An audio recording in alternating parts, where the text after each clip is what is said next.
Hello everyone and welcome back to our channel.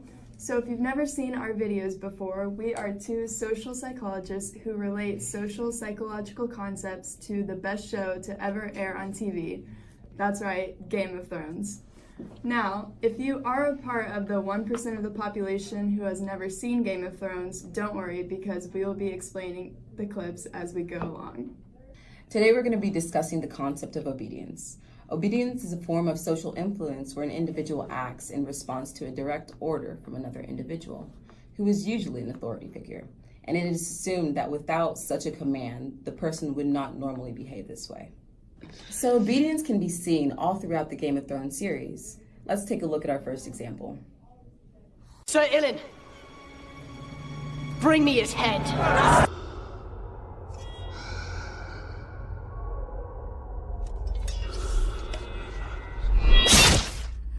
This clip shows King Joffrey giving a command to the executioner to kill Ned Stark. In this case, King Joffrey is the authority figure giving the command to the executioner. Now, to really understand obedience, you need to know two different types of influences: normative social influence and informational social influence.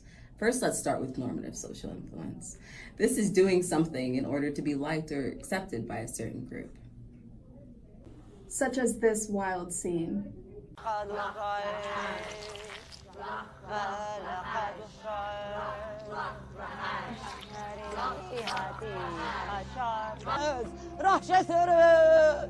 Now, again, if you are part of that 1% that has never seen Game of Thrones, here we have Daenerys Targaryen eating a horse heart to show that she is one with her husband's people.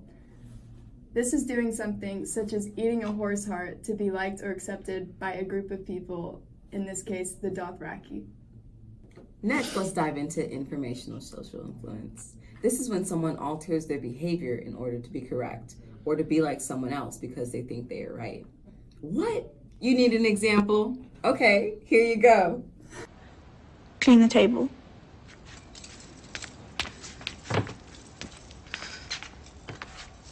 Have you ever been? In this scene, Shae is unsure of what she should do, so she obeys Sansa's command because she feels like Sansa is correct. To give you a real-life example, we have conducted a social experiment to see how obedience works in the real world.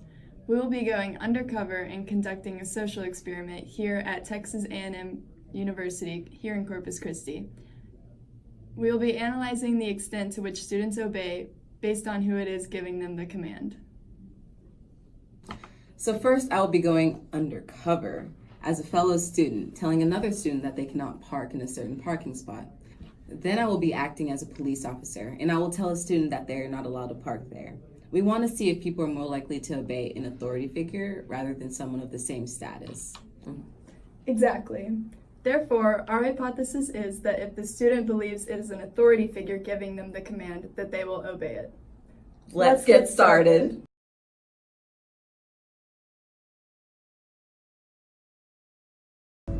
Making my way downtown, walking fast, faces passing, homebound.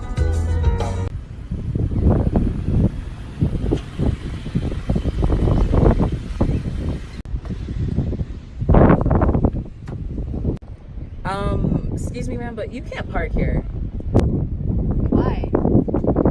You just can't, because I said so. Okay.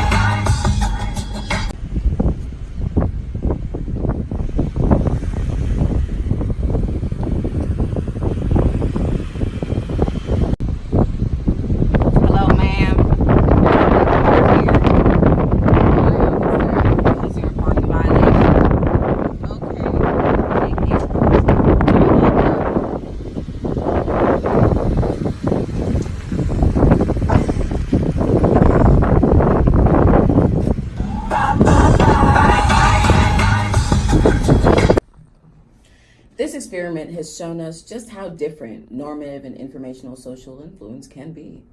In the first round of experiments, the subject obeyed the command because she thought the person giving the command was someone of authority, and she wanted to be correct. She altered her behavior, obeyed the command, and parked somewhere else. On the other hand, when the student was given a command by someone of the same status, she was hesitant and did not obey the command. Therefore, she did not fall into normative social influence. This shows that our hypothesis was correct, and people are more likely to obey an authority figure or someone of a higher status than they are.